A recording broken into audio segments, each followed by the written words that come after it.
حج ایک عظیم عبادت اور روحانی سفر ہے جو انسان کی زندگی میں ایک نئی روشنی پیدا کرتا ہے۔ یہ محض چند دنوں کی مشق نہیں بلکہ ایک ایسی تربیت ہے جو بندے کے دل اور کردار کو بدلنے کے لیے ہوتی ہے۔ حج سے واپسی کے بعد سب سے اہم کام اس روحانی پاکیزگی کی حفاظت کرنا ہے جو اللہ نے اس کے مبارک سفر کے دوران اسے عطا فرمائی۔ حج محض ایک سفر نہیں بلکہ ایک اجتماعی جدوجہد کا نام ہے، لہذا حاجیوں کو چاہیے کہ وہ واپسی پر اپنے اپنے علاقوں میں دین کے قیام، دعوت اور خدمت انسانیت کے لیے اپنے مال، وقت اور صلاحیتوں کو وقف کر کے اس کی عملی برکات عام کریں۔ حج کے بعد حاجی کو چاہیے کہ وہ اپنے اندر پیدا ہونے والی نیکی اور عاجزی کو برقرار رکھے۔ علماء کے نزدیک مقبول حج کی نشانی یہ ہے کہ انسان کی زندگی پہلے سے بہتر ہو جائے اور اس کا دل دنیا کی رنگینیوں سے ہٹ کر آخرت کی تیاری کی طرف مائل ہو جائے۔ اگر حاجی واپس آ کر نمازوں کا پابند، گناہوں سے دور اور اخلاق میں نرم ہو جاتا ہے تو یہی اس کے حج کی قبولیت کی سب سے بڑی علامت ہے۔ حج انسان کو صبر، برداشت اور حسن اخلاق کا درس دیتا ہے۔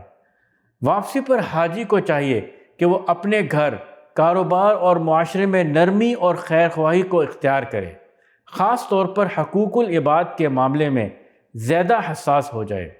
اگر کسی کا حق واجب ہے تو اسے فوری ادا کرے، کیونکہ اللہ اپنے حقوق تو معاف فرما دیتا ہے مگر بندوں کے حقوق بندوں کی معافی کے بغیر معاف نہیں ہوتے۔ حج کے بعد انسان کو تکبر اور خود نمائی سے بچنا چاہیے۔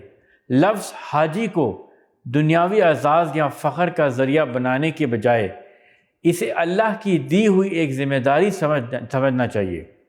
حاجی کو چاہیے کہ وہ اپنی زبان کو ذکر الہی سے تر رکھے اور گناہوں کی دلدل میں دوبارہ گرنے سے بچنے کے لیے نیک لوگوں کی صحبت اختیار کرے۔ شیطان کی کوشش ہوتی ہے کہ وہ حاجی کو دوبارہ پرانے گناہوں کی طرف لے جائے، اس لیے اللہ سے مسلسل استقامت اور ثابت قدمی کی دعا مانگنی چاہیے۔ مختصر یہ کہ حج کا اصل مقصد اپنی پوری زندگی کو اللہ کی اطاعت کے مطابق ڈھالنا ہے۔ جو شخص حج کے بعد تقوی اور حسن اخلاق کو اپنا اوڑھنا بچھونا بنا لیتا ہے وہی دراصل حج کی برکتوں سے حقیقی طور پر فائدہ اٹھاتا ہے۔ اے اللہ، ہمارے اس حج کو حج مبرور بنا دے، ہمیں واپسی کے بعد گناہوں سے بچنے اور تیری اطاعت پر ثابت قدم رکھنے کی توفیق عطا فرما، ہمارے اخلاق کو سنوار دے اور ہمارے معاشرے کے لیے خیر اور ہدایت کا ذریعہ بنا دے۔ آمین یا رب العالمین۔